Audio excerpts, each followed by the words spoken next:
Նրան տապանում հյուրընկալել եմ հասարակական քաղաքական գործիչ բժիշկ Հայկ Մանասյանին, պարոն Մանասյան, շնորհակալ եմ հրավերն ընդունելու համար։ Շնորհակալ եմ հրավիրելու համար։ Որն է պարոն Մանասյանի գնահատականը անցկացված խորհրդարանական ընտրություններին, դրանց արդյունքներին, դրանց ընթացքին, ճիշտ է, վերահաշվարկ է տեղի ունենում, եւ վերահաշվարկը կարող է էական փոփոխություն բերել, ազդեցություն բերել, ինչ կարող եք ասել ընդհանուր առմամբ ընտրությունների հետ կապված, որոնք գնահատվում էին վճռորոշ Հայաստանի համար։ Վճռորոշ էին, ես արդյունքներից շատ գոհ եմ։ Ոչ թե թվերից միայն, իհարկե թվերից էլ եմ գոհ, շատ գոհ եմ ընդհանրապես արդյունքներից, այո, վերահաշվարկը փոփոխություն տալու է, Գագիկ Ծառուկյանի ուժը անցնելու է խորհրդարան, եթե իշխանությունների առաջարկած առևտրի մեջ չմտնի, եթե ինչպես 21 թվականին էր Գագիկ Ծառուկյանը խոստաց է, երթվե, քֆուրկերը, որ եթե լռի, եթե գնա համագործակցությամբ, ուրեմն փիս բաներ։ Ովքեր հիշում են, ովքեր չեն հիշում, 20 թվականի հունիսի 14-ին կներեք։ Այո, դուք ձեր էջում հիշեցրել եք։ Ես իմ էջում դա հիշեցրել եմ եւ ես կարծում եմ Գագիկ Ծառուկյանը համագործակցության չի գնա։ Եվ սա էլ իր հերթին այդ արդյունքա, տեսեք։ Սա արդյունքա, որը ցույց է տալի Գագիկ Ծառուկյանի ձայները թեր հաշված։ Սա էլ է արդյունք։ Իշխանության դիմակի պատռման գործընթաց է գնում։ Բայց ասում են տեխնիկական խնդիրներ են,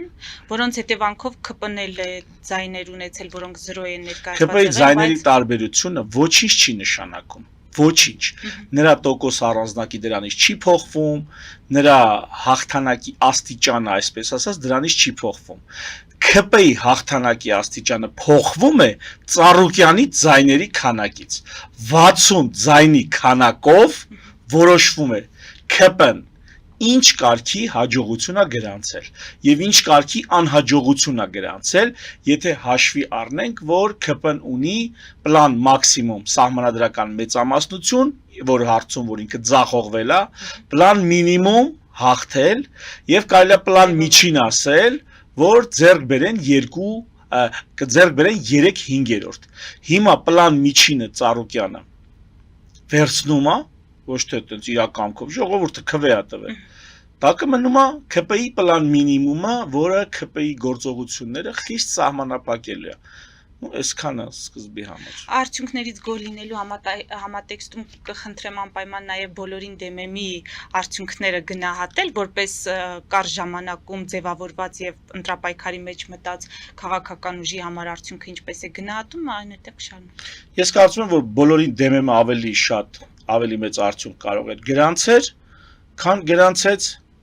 բայց միևնույն ժամանակ կարծում եմ, որ դա առանձնակի ոչ ոքի պետք չէր ավելի մեծ արդյունքը, որովհետև վերջին հաշվով մանդատներ էր դնելու բոլորին դեմեմը։ Մանդատ պիտի դներ վերջին հաշվով։ Եթե այսպես թե այնպես Նիկոլ Փաշինյանը միանձնյա կառավարություն է ձևավորում, ինչը ինչպես հասկանում ենք այդպես է։ Այդ դեպքում բոլորի դեմին մնալու էր մանդատները դնել եւ դուրս գալ։ Ուրիշ բան չէր մնալու անել, այսինքն բոլորին դեմեմը հավաքել է 21-22 հազար ձայն, թե հավաքել է, չգիտեմ, 60 հազար ձայն, թե նույնիսկ 100 հազար ձայն, դրանից բոլորին դեմեմի պլանները չէր փոխվում։ Էլի մանդատները բոլորին դեմեմը պիտի դներ եւ դուրս գար պարլամենտից։ Եթե օրինակ ինչ որ մեկը, այդ տվյալ դեպքում իշխանությունը միանձնյա կառավարություն էր ձևավորում։ Այդ դեպքում կարելի է ասել բոլորին դեմեմը փաստացի ոչինչ չի կորցնում, բայց շահում է ժողովուրդը, ազգը, քաղաքացին ինչ տեսանկյունից։ Բոլորին դեմեմը իր քարոզարշավի առաջի օրվանից կոչ արել մարդկանց մասնակցել ընտրություններին։ Պլան մաքսիմում էր ներկայացվել 100-օրյա կառավարությունը, պլան մինիմում պարլամենտ անցնել եւ մեծացնել մասնակցայնությունը, այսինքն քանի որ մարդկանց մի զգալի մասը, հա, ընտրողների կեսից ավելին ըստ 21 թվականի տվյալների եւ նույնը 18 թվականի տվյալներով։ Քանի որ ընտրողների կեսից ավելին չէին մասնակցում ընտրություններին, բոլորին դեմն ասում էր, «Էլ մահանա մի բռնեք, թե բոլորին դեմ ենք, դրա համար չեն գնում ընտրությունների։ Եկեք, բոլորին դեմ եմ քվեաթերթիկը մենք ստեղծել ենք, եկեք մասնակցեք ընտրությունների»։ Սա բոլորին դեմի պլան մինիմումն էր, որը եթե նայում ենք արդյունքներին եւ տեսնում ենք, որ 10%-ային կետով ավելի մեծ մասնակցություն ա եղել այս ընտրություններին, քան նախորդ ընտրություններին, 10-11, նույնիսկ 12%-ային կետով, հա, կախված 18 թվականի հետ ենք համեմատում, թե 21 թվականի։ Ապա կարելի է ասել, որ բոլորին դեմեմի առնվազն նպատակը իրականացել է մեծ մասնակցություն ապահովել մարդկանց գոնե այն մասով, ինչով ես էի, այսպես ոգևորված բոլորին դեմ եմ գաղափարներով, գոնե իմ մասով ես հենց այդ կետն եմ կարևորել, հենց դա եմ իրատեսական համարել, որ մեր ակտիվությունը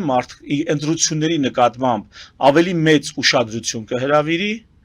մեր մասնակցությունը ընտրությունների նկատմամբ քաղաքացու պատասխանատվությունը կբարձրացնի եւ կարող ենք հասնել ավելի մեծ մասնակցության, ինչը իշխանափոխության հնարավորություններ ստեղծում առհասարակ։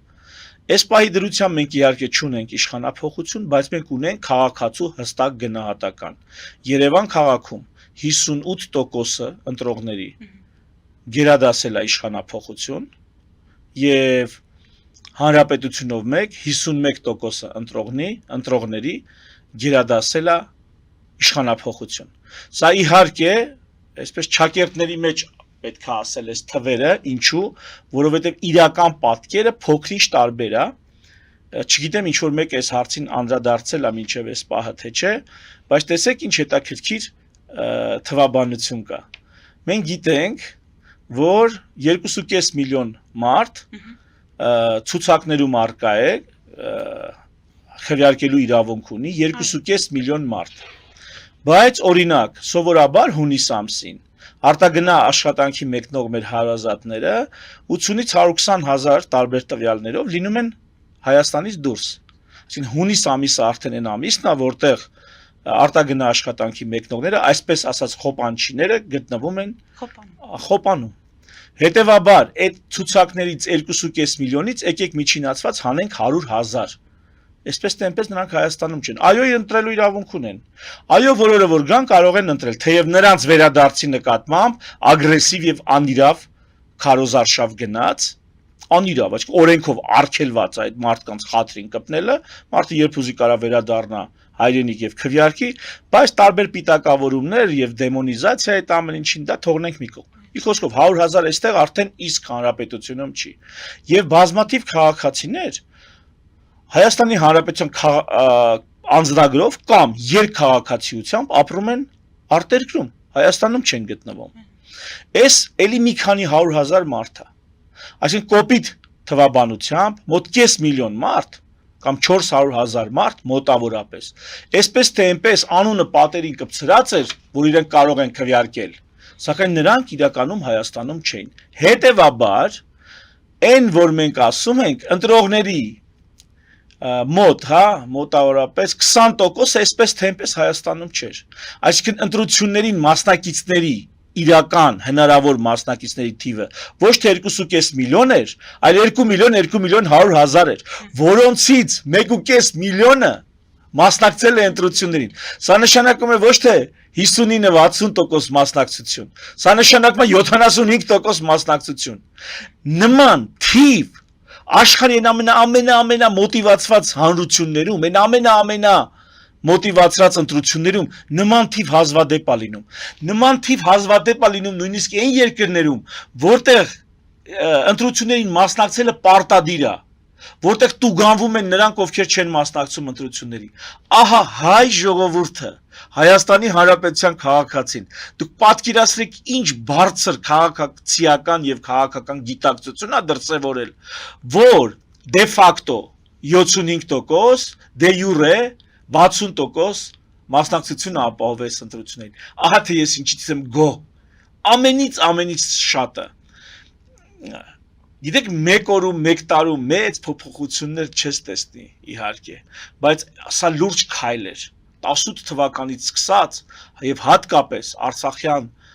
պատերազմի այդ ողբերգական հետևանքներից սկսած, սա լուրջ քայլ էր Հայաստանի Հանրապետության քաղաքացիների համար։ Եվ կրկնեմ, մայրաքաղաքում 42%-ը, այսինքն 58%-ը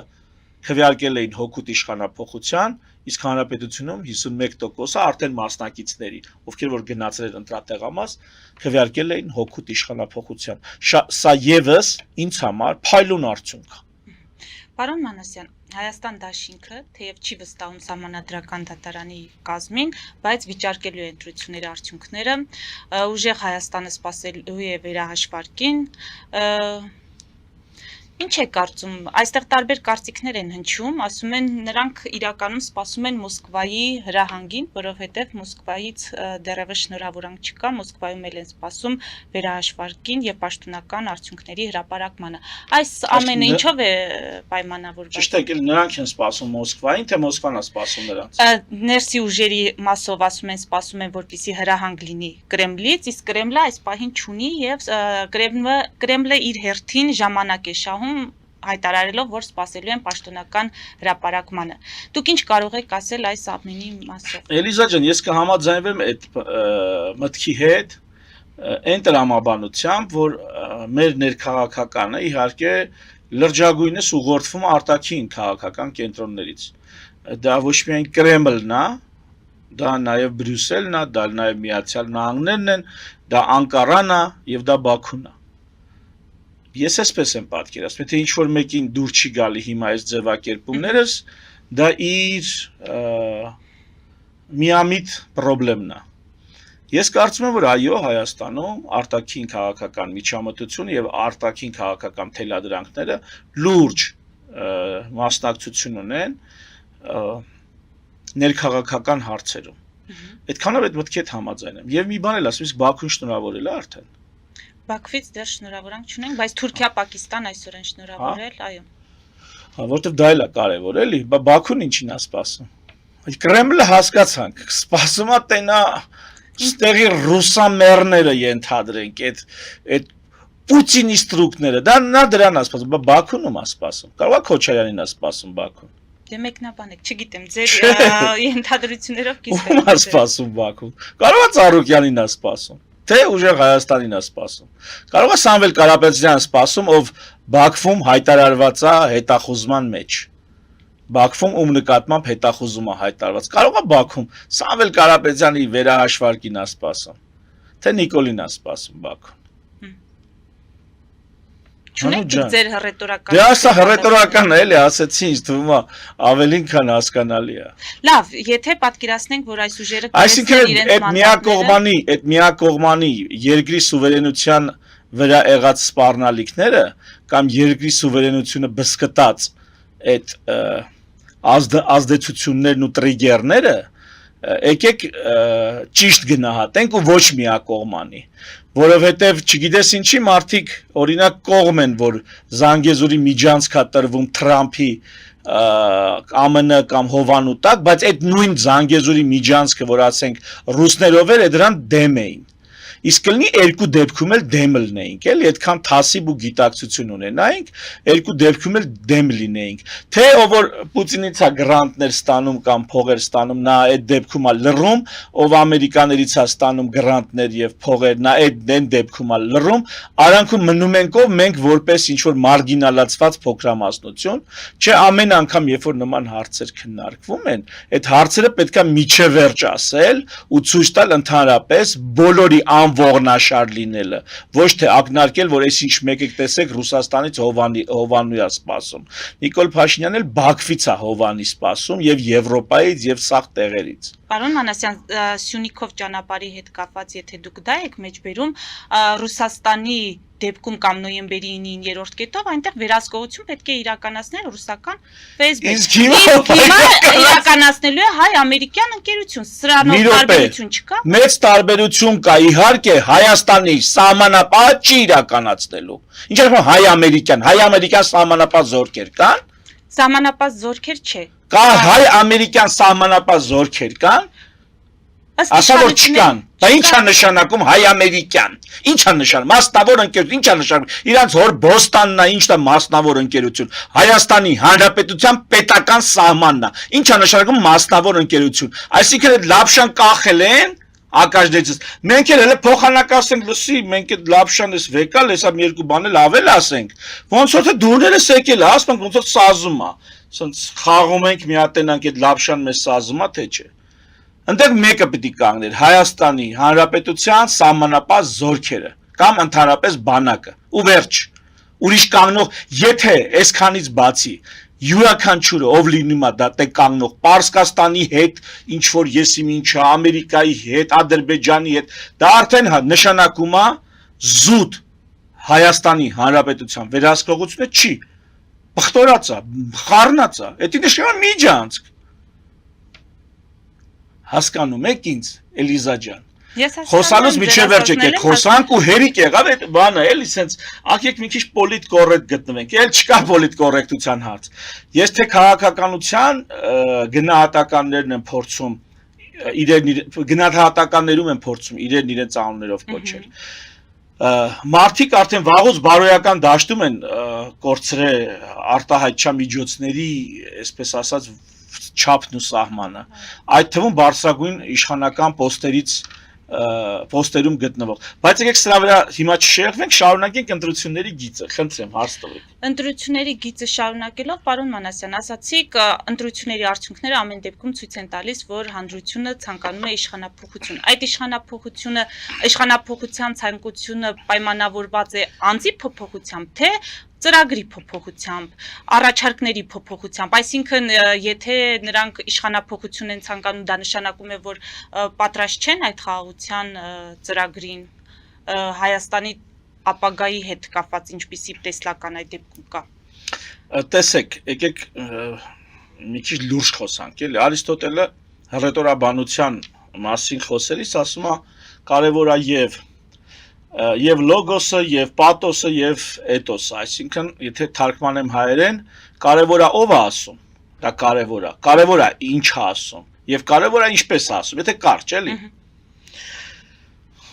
Եթե կարճ, մի քիչ փոխեցի իհարկե միտքը, բայց միշտ կարևոր է այդ ինչ ծրագիր ես ներկայացնում, բայց շատ կարևոր է այդ ով է այդ ծրագիրը ներկայացնում եւ շատ կարևոր է ինչպես է այդ ծրագիրը ներկայացնում։ Մարդիկ իրեքի փոփոխություն էլ ուզում են։ Համ ուզում են այդ ով ներկայացնողը փոխվի, համ ուզում են ինչ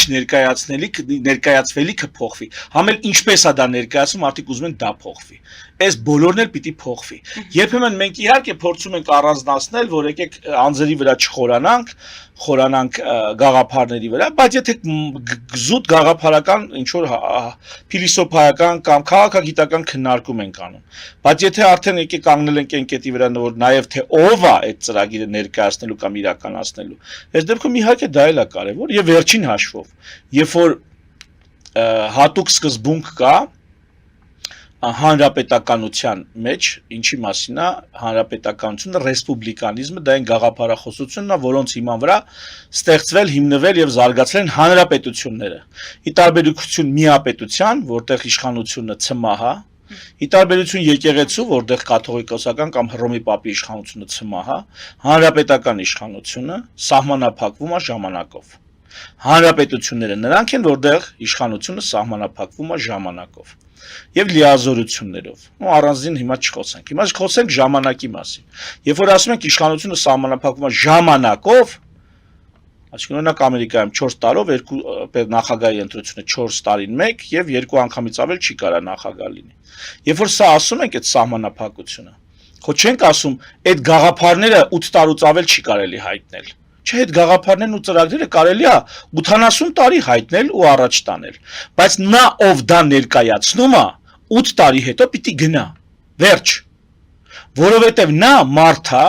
նրա մեջ կան բնազդներ, հորմոններ, նյարդային իմպուլսներ, սովորություններ, որոնք ենթարկվում են հետևյալ փիլիսոփայական կամ կարելի ասել սոցիոլոգիական կամ նույնիսկ քաղաքագիտական օրինաչափությանը։ Լորդ Ակտոն հեղինակը խոսքի իշխանությունն այլասերում է, բացարձակ իշխանությունն այլասերում է բացարձակապես։ Սա գաղափարներին չի այլասերում, սա մարդկանց այլասերում։ Այսինքն այդ գաղափարները կարող են այնուհետև այլ գործիչներ վերցնեն եւ շարունակեն։ Բայց մի մարդը 8 տարուց ավել, ու պայթի տրակի 10 տարուց ավել, 2 ժամկետից ավել իրավունք չունի Ինչ էլ գրած լինի, թե համարացության մեջ նույնիսկ հիմա բերեն, հարկադրեն, գրեն, որ ընդ վсё ամբողջ կյանքի իրավունք ունի, դա պետք նշանակում ենք թույլ տանք ամբողջ կյանքը։ Ոչ։ Սահմանադրության մեջ, մեր սահմանադրության մենք ունենք 3 հոդված, որ փոփոխության ենթակա չի։ Դա առաջինը, որ Հայաստանը անկախ պետություն է, սոցիալական, ժողովրդավարական, իրավական։ Երկրորդ հոդվածը, որ իշխանությունը պատկանում է ժողովրդին, եւ ժողովուրդը այդ իշխանություն իրականացնում է հանրակրվեներով, ընտրություններով։ Իսկ ընտրությունների համար պետք է մի բան պրծնի, չէ՞ որ մի հատ նորին ընտրես։ Եվ երրորդ տարբերակը, որ մարդու իրավունքները անքննելի են, երրորդ հոդվածը։ Հիմա մարդու իրավունքների մեջ է մտնում նաև քաղաքական իրավունքները։ Իսկ քաղաքական իրավունքները նշանակում է ես իրավունք ունեմ համաձայնություն տալ կառավարվելուց առաջ։ Ժողովուրդը ընտրում է կառավարիչներ, կառավարիչներին համաձայնություն է տալի նախ, որ իրեն կառավարի, բայց այդ համաձայնությունը ոչ թե տալիս է ցմա, այլ քիչ ժամանակավոր։ Եվ եթե հիմա Հայաստան աշխարհում 50% պլյուս 1 մարդ ասում է ես ուզում եմ իշխանափոխություն, դա նշանակում է ընտրությանը մասնակցած քաղաքացիների մեծամասնությունը ուզում է իշխանափոխություն։ Այլ հարց, որ այդ 50+1-ը համաձայն չեն, ընդհանուր հայտարար չունեն, թե ով իրենց իշխի իշխանափոխությունից հետո, բայց նրանք համաձայն են, որ իշխանությունը գործող իր ժամկետը պիտանելիության սպառել է։ Ասել, որ չգտնվեց անհատ, որը կարողանար հանրային այդ պահանջը կոնսոլիդացնել եւ գործնական տեսք տալ այդ պահանջին, ինչպես արեց Նիկոլ Փաշինյանը 2018 թվականին։ Անհատ, նախ 18-ը Նիկոլը չի արել, 18 թվականին Սերժ Սարգսյանն է արել, եւ ցանկացած տարի, որ Սերժ Սարգսյանը սկուտեղի վրա մի նույնիսկ ցախավելի մատուցեր այդ հնարավորությունը իշխանություն փոխելու, իշխանությունը փոխվելու էր։ Եթե Սերժ Սարգսյանը եւ նրանից առաջ եղած մարդիկ ցանկացած տարի ուղղակի դադար էին պաշտպանել իշխանությունը, բոլոր այն միջոցներով, որոնց ունակ էին իրանք, ապա կլիներ իշխանափոխություն։ Այնպես որ դա իմ կարծիքն է, եւ ես էլի, եթե մարդիկ կան, որոնց միամտությունը այլ կերպ պատկերացնում, դա իրանց խնդիրն է։ Թույլ տվեք ես իմ կարծիքն ունենամ։ Էդ էլ իմ սահմանադրական իրավունք։ Մենք դա էլ հարցնում ենք։ Երրորդ հոդվածի տակ դա էլ է մտնում, որ ես իրավունք ունեմ կարծիք ունենալ եւ արտահայտել։ Հա, եթե ես այլոց չեմ դրանով, այլոց իրավունքներին չեմ բռնանում։ Հիմա այդ մի հոգին կամ այդ խումբը այո չձևավորվեց, այսինքն ինչ են արձանագրել նաև այս ընտրությունները։ Այս ընտրությունները արձանագրել են հայ հասարակությունը, հայաստանյան հասարակությունը պատրաստ է մեծ քայլերի եւ մեծ փոփոխությունների, հայկական հայաստանյան էլիտաները պատրաստ չեն, քաղաքական էլիտաները պատրաստ չեն, ի վիճակի չեն, այդքան չկան, ու դա ճիշտ գնահատական է։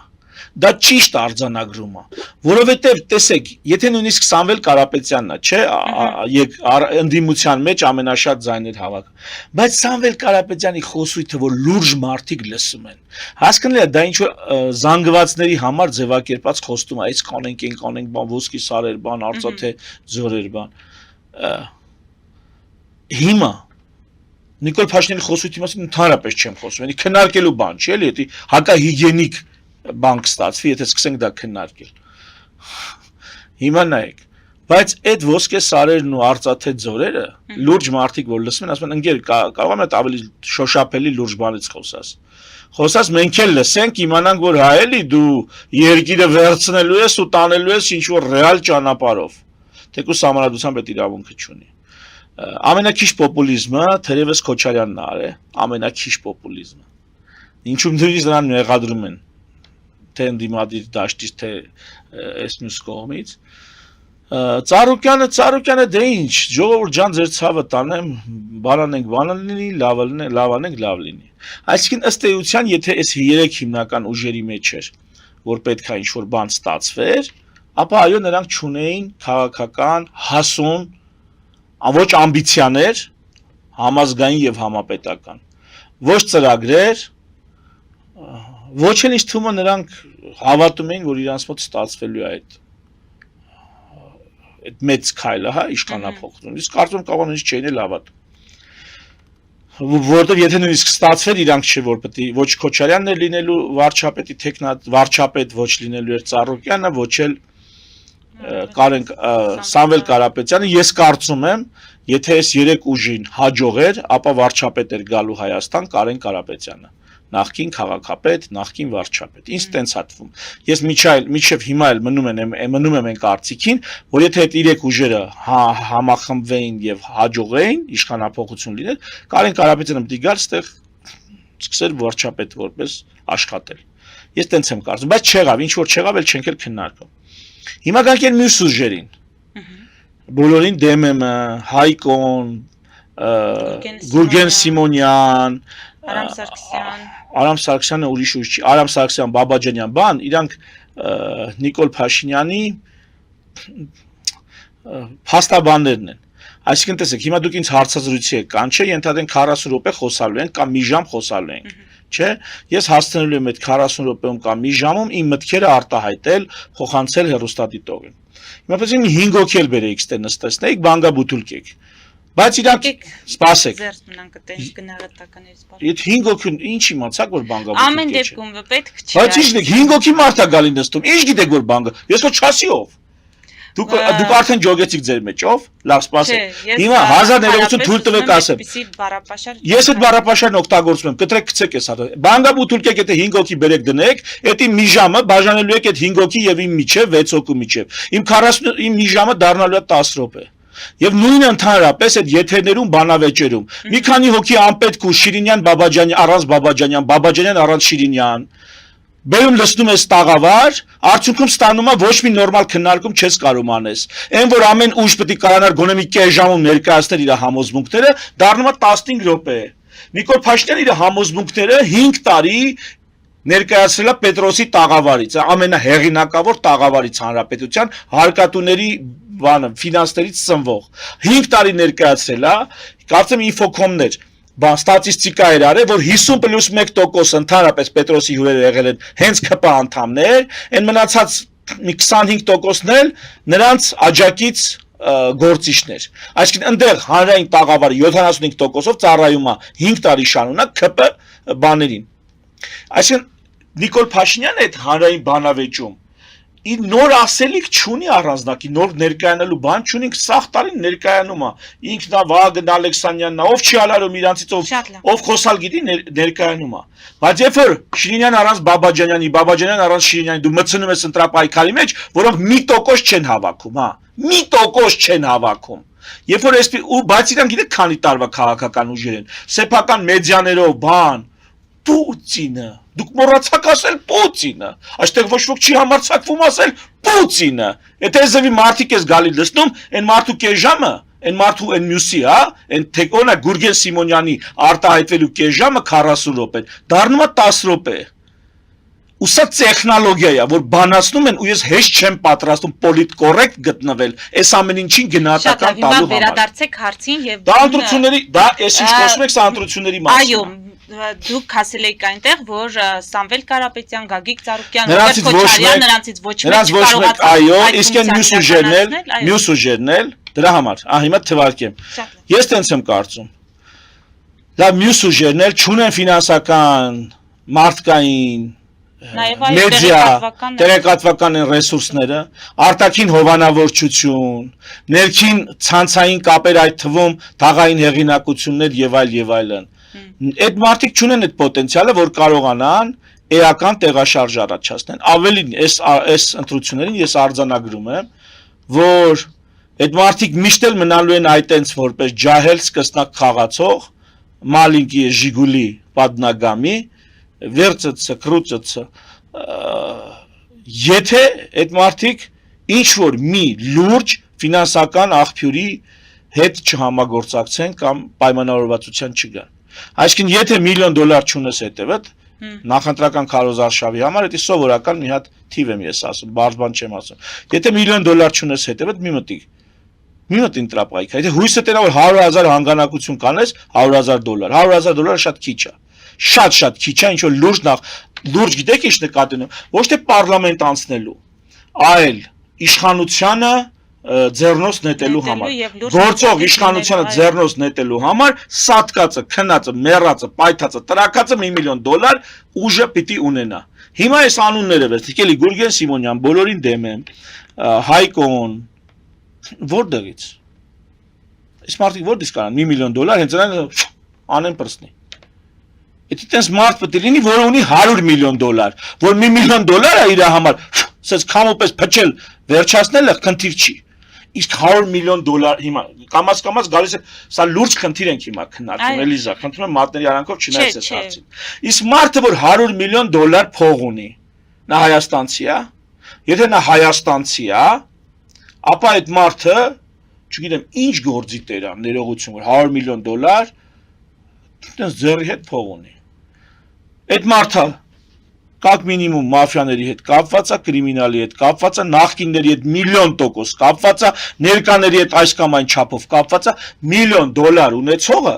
բիզնեսմեն է, թե չգիտեմ, հանրային գործիչ է։ Դա հենց այնպես մարդ չի լինում մի օր տենց քնից զարթնած։ Դա անցյալ է ունենում, որի մեջ պարտադիր լինում է աշխատած առաջին միլիոն, իսկ ինչպես գիտենք, աշխատած առաջին միլիոնը 100 միլիոն ունեցողի կամ միլիարդերի մոտ, աշխատած առաջին միլիոնը միշտ կապված է կրիմինալի հետ։ Այսինքն միշտ կարելի է էթալ այդ մի միլիոնի հետևից քրեական գործեր հարուցել եւ այս ջահել ուժերի ֆինանսական աղբյուրը դնել կասկածի տակ։ Իշխանությունը, որ ուզեցավ դա կանի։ Բայց լավ որտեղից պետք է լինի, Ռուսաստանից պետք է լինի։ Այդ դեպքում նշանակում է արտաքին ֆինանսավորում, դա արգելված է մեր օրենքներով եւ սահմանադրությամբ։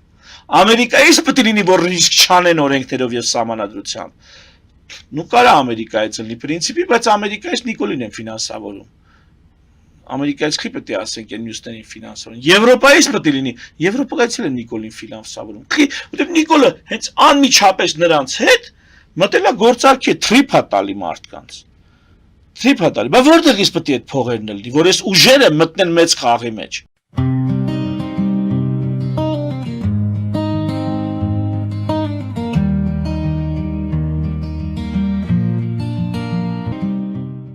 Ֆելիչե ժամանակակից ատամնաբուժական կլինիկա։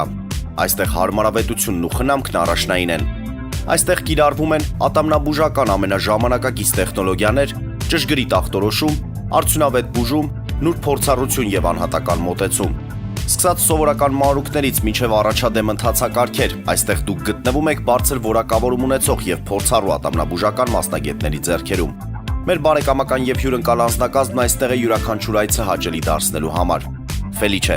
ձեր առողջ եւ ամենաերջանիկ շպիտը սկսվում է այստեղից։ Եկեք եւ բացահայտեք նորարարության, փորձագիտության եւ կարեկցանքի կատարյալ համադրությունը։ Երևան Փոստը Գրանադա Հյուզում տեղեկացնում է։ Դրամական փոխանցումներ 1%-ով։ Օդանավով 1 փաունդը 2.99։ Նավով ուղարկեք 1 արկղ, երկրորդ արկղը անվճար։ Ավտոմեքենաների փոխադրում անհավատալի արժեքներով։ Ինչպես նաև կահույք եւ մեծ չափի բեռների փոխադրում։ Jackpot հագուստի խանութը երկրորդ մասնաճյուղն է բացել Գլենդելի սրտում, որտեղ կարող եք ձեռք բերել եվրոպական եւ ամերիկյան ընտիր հագուստեղեն, կոշկեղեն, աքսեսուարներ, պայուսակներ ամենահարմար արժեքներով։ Նաև կարող եք ցանկացած ապրանք պատվիրել եւ ձեռք բերել կարճ ժամանակում։ Jackpot-ի Գլենդելի հասցեն է 1135 North Pacific Avenue, հեռախոս 818 813 2252։ Jackpot հագուստի լավագույն կենտրոնը Գլենդելում։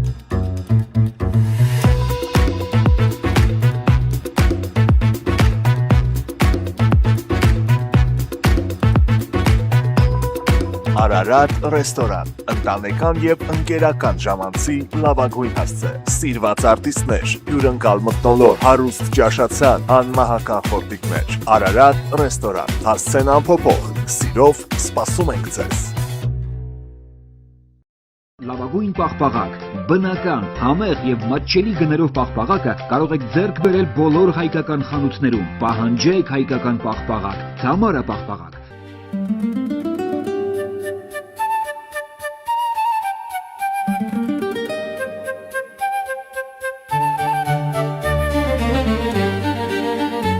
Նոյան տապան տպարան, Նոյան տապան հրատարակչություն, շարվածքից մինչև տպագրում, զանգահարեք, գրեք, այցելեք, միասին պատրաստենք ձեր գիրքը, ամսագիրը կամ թերթը, որտեղ նշվելու է, տպագրված է Նոյան տապանում։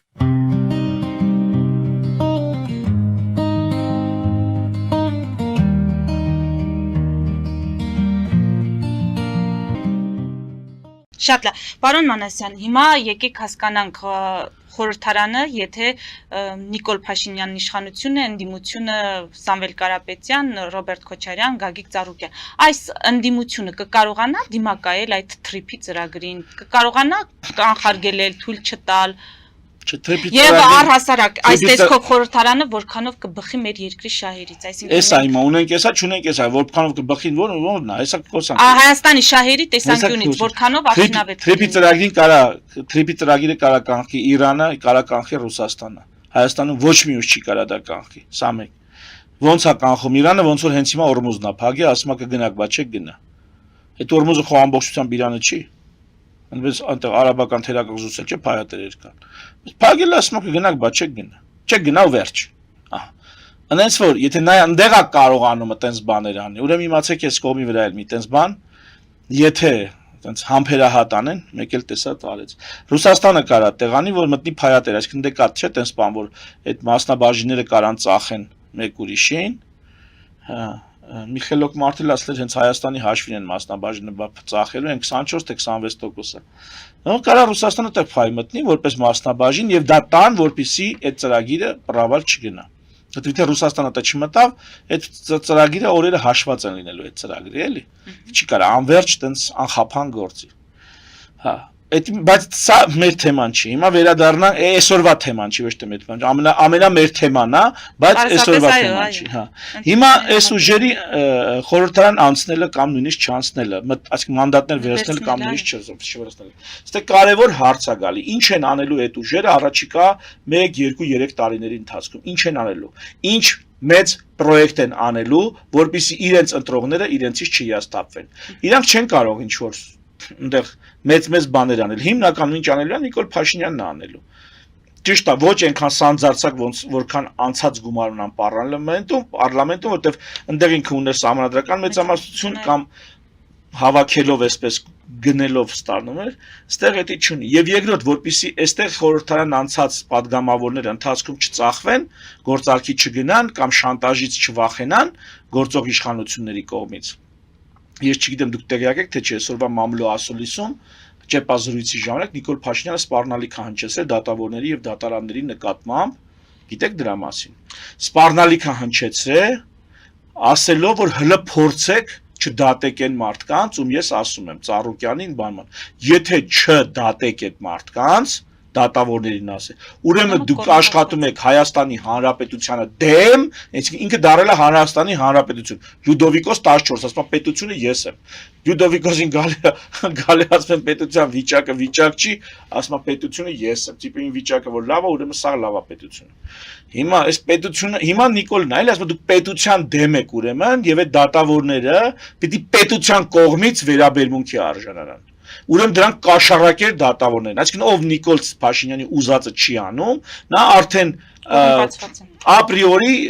բանա, կաշառակեր է։ Հիմա այս տեսակ իշխանությունը պատկերացրեք ինչ սպառնալիքներ կարա հնչեցնի անհատ падգամավորների նկատմամբ, արդյունքում որպեսզի սա չլինի, էլի ընդդիմությունը մի հատ մեծ պրոյեկտի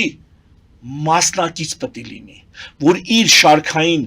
դեպուտատը, այսպես ասած, իմանա, որ այս Նիկոլը, որ հիմա իրան սպառնում է, ծրա օրերը հաշված են։ Իմանա, որ իրան բանտարկում են, ինքը 2 տարուց ամենաուշը, ազատ է արձակվելու։ Եթե իր գույքը եւ սեփականությունը խլում են, իմանա, որ պետությունը կոպեկ առ կոպեկ դա հետ է վերադարձնելու, եթե դա խլված է, ոչ թե արդարադատությամբ իրականացված։ Իսկ ինչով է արդարադատությունը տարբերվում քաղաքական հետապնդումից, հա, դատարանն է, իրավապահ համակարգն է, դատախազությունն է։ Մի հատ ինչ որ բան անում, ասում է Ծառուկյան, Գագիկը օրինակ հարկեր չի մուծել, թեև այն հիմնարկում, որտեղ այդ մեղադրանք առաջադրված է, հենց այդ շրջանում հարկային ստուգումներ են եղել եւ պետությունը արձանագրել է, որ այստեղ հարկային խնդիրներ չկա։ Այտենց բան էլ կա, այդ փաստն էլ ասեմ։ Հիմա դատախազությունը բան է, ինչ իմանանք, դա քաղաքական հետապնդում է թե արդարադատություն։ Ուրեմն դրանք իրարից զանազանելու համար կա դրանց միջև գտնվող 8 տարի։ Եթե այդ գործողություններն արվել են 18 թվականին, երբ որ Նիկոլ Փաշինյանն նոր է եկել իշխանության, ու իր պարտականությունն է այդ բոլոր միջոցները ստուգի, հայտնաբերի եւ արդարադատություն իրականացնի։ Եթե դա արվում է 18 թվին, ուրեմն դա արդարադատություն է։ Եթե 8 տարի շարունակ ոչինչ չի արվում, գործարքներ, համաձայնություններ ստվերային, գալիս է 8 տարի հետո երրորդ ժամկետ ընտրվելուց է խոստանում որ կանի։ Եվ տենում է որ այդ 4%-ը չի ուզում հանձնի իրան։ Նիկոլ Փաշինյանը այդ 4%-ի 60 քվեն հենց այնպես չեն թողել 60 քվե։ Այդ 60-ը նրա համար էր պակասում, որ եթե մի բան բռնվեն, ասեն դեթից սխալ հաշվարկ է, եթե դա 6000 լիներ, արդեն կերևար որ դիտավորություն կա դրա մեջ։ Լսեք AI-ով բանով դե կոմպյուտերները լսած այդ սա հաշվում են։ Այդ մեզ է, մեր համար է որ ընտրատեղամասից զանգում են, ալո, Երևանից է, Երևանից է։ Ընտրատեղամասից է, որ ընտրատեղամասից է։ Չգիտեմ, Բադղլու է, ընդհանրեն գյուղից է։ Կապը կդրվեց, ասում եմ մի հատ նորից 0 քաշի։ Հասկանում ես, ուրեմն նայ։ Ծառուկյանին ասել են, ախպեր նայի ընտրությունդ հետևել, կամ այդ 4%-ը թողում ես մեզ գնում ես, ընկեր, քո սեփականությունը, բան քեզ մնա, մի բան կասեք։ Կամ եթե որոշել ես թփրտաս, ուրեմն իմացի էթալու ես, դու էլ քո ունեցվածքն էլ ես ելնել։ Հիմա մնաց Ծառուկյանի տղամարդկությանը։ Էլ եմ ասում, հույսով, որ վաղը իշխանափոխություն է լինելու, ինչ հարամբան իր հանդեպ արվել է, փոխհատուցում է տրվելու դրա համար։ Իր տոկունության եւ դիմադրության համար։ Եթե ընդդիմությունը մի հատ մեծ ծրագիր չունեցավ, որի մեջ յուրաքանչյուր падգամավոր, ում գալիս են վախացնեն կամ գնեն, գիտի, որ իրանք այդ մեծ ծրագրի մասն են, մեծ խաղի մասն են, իրանք գնում են Հայաստանը իրոք մեծ փոփոխություններ անելու, ապա այո, նրանց մանդատները վերցնելու են, այնտեղ կամած այդ մանդատները փոշիանալու են գնան։ Եթե փողոցում մնացին, չվերսեցին մանդատները, փողոցում են փոշիանալու գնան։ Մի ամիս փողոցները կչափչփեն, մի ամիս է պալատկեքը կխփեն, մանավանդ արխիվում հանգստյան շրջան է, ամառային արձակուրդներ են։ Ոչ ոք լուրջ քաղաքականության հետ հավես չի ունել, մարդիկ գնալու են հանգստանան։ Այսինքն սերտից մաշվելու են գնան։ Ինչ եմ ես առաջարկում, արդեն հրապարակային առաջարկել եմ, հիմա քաղաքական գործիչների հետ հանդիպումներ եմ ունենում, թեև գլուխները խառն այդ վերահաշվարկներով, բանով եւ այլն ամեն մեկը։ Դե օր մնաց ոչինչ։ Քաղաքական գործիչների հետ հիմա հանդիպումներ եմ կազմակերպում հետեւյալ հարցի շուրջ. ստեղծել նոր սահմանադրություն, որը չի ունենա իր մեջ այն բոլոր արատները, որոնք թույլ են տալի այսօրվա քաղաքական եւ պետական այս վիճակին լինել իրականություն։ Այսինքն այն ամբողջ արատները, որ գոյություն ունի մեր այսօրվա գործող սահմանադրության մեջ, պետքա փոխվի։ Ոչ թե պետքա հռչակագիրը փոխվի, նախաբանից հանվի, որտեվ Ալիևը տենց է ուզում։ Ռեալ, հռչակագիրը թողենք հանգիստ։ Դրա մասին պետքա մի հատ առանձին մեծ խոսակցություն կունենա, բայց մեզ ռեալ պետքա մեր սահմանադրության այդ առաջի 3 հոդվածից բացի, որոնք վերաբերվում են երկրին, քաղաքացուն եւ իրավունքներին։ Այդ 3 հոդվածից բացի մնացածը տոտալ փոփոխության պետք է ենթարկվի։ Բայց այս փոփոխությունը անելու համար պետքա մի քանի շատ կարևոր քայլեր։ Առաջին, սա բերել օրակարգ եւ ոչ թե մի ինչ որ Մանասյան Հայկ, որը ենթադրենք մի 50,000 իր YouTube-յան իր Facebook-յան կանալով 50,000 դիտելիություն ունի, այլ տարբեր լրատվամիջոցներում, տարբեր քաղաքական գործիչներ, նաև իրան սոցիալական կայքերով օրակարգ ձևավորեն առաջին։ Ես մա լուրջ ծրագիր եմ ներկայացնում։ Առաջին, օրակարգ ձևավորել նոր սահմանադրություն ստեղծելու։ Երկրորդ, այդ օրակարգը ձևավորելուց հետո, այդ օրակարգի շուրջ հավաքել հնարավորինս բոլոր քաղաքական ուժերին, անկախ անցյալից, ներկայից, անկախ իշխանամետա, անդիմամետա, մի գաղափարի շուրջ, փոխում ենք խաղի կանոնները, փոխում ենք մեր հարաբերությունների պլատֆորմը, ֆունդամենտը, որը քաղաքական, պետական, իրավական բոլոր ինստիտուտները վերջին հաշվով հասարակարգն է փոխել։ Երբ որ սրա շուրջ որոշակի արդեն համախմբում կա, ձևավորել երրորդ քայլ որպես սահմանադիր ժողով, այսինքն 30-ից 50 հոգի իրավաբաններ, քաղաքական գործիչներ, հանրային գործիչներ, ովքեր կգրեն այդ նոր սահմանադրությունը։ Եվ այս 30-ից 50 հոգի գործիչները հավաքվում են ընտրություններով, on-line, post-ով, իրական ժողովրդական ընտրություն է կազմակերպվում, ոչ թե այդպես պլանային էլի ոնց որ պետությունը պետք է կազմակերպի, ժողովրդական ընտրություններ է կազմակերպվում, որտեղ ընտրվում են 30-ից 50 հոգի պատվիրակները, ովքեր կազմում են սահմանադիր ժողովը։ Սահմանադրության ամեն մի հոդվածը, հատկապես այն կարևորագույն հոդվածները, օրինակ, նախագահական թե պարլամենտական, պարլամենտը երկպալատ թե միապալատ, ծառայությունը զինվորական էսպես թե այնպես, տեղական մարզպետները ընտրովի թե ոչ։ Եվ բազմաթիվ։ Այս կարևորագույն հարցերը, որոնք լրիվ մի 10 հարց լինեն, 7-ից 10 հարց։ Ամեն մի հարցը 1-2 շաբաթ այսպես քննարկում ենք։ Այդ սահմանադիր ժողովի ամեն ներկայացուցիչ իր դիրքորոշումը, իր ցանկացած մոտեցման թույլ եւ ուժեղ կողմերը ներկայացնում է, դեբատներ են կանում։ Մարդիկ լսում եւ սկսում են նախ իրավագիտակցությունն է բարձրանում, քաղաքական այսպես պատկերացումներն են հասունանում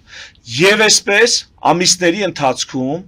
ժողովրդին հաշվետվություն տալով թափանցիկ կերպով ձևավորվում է նոր սահմանադրություն։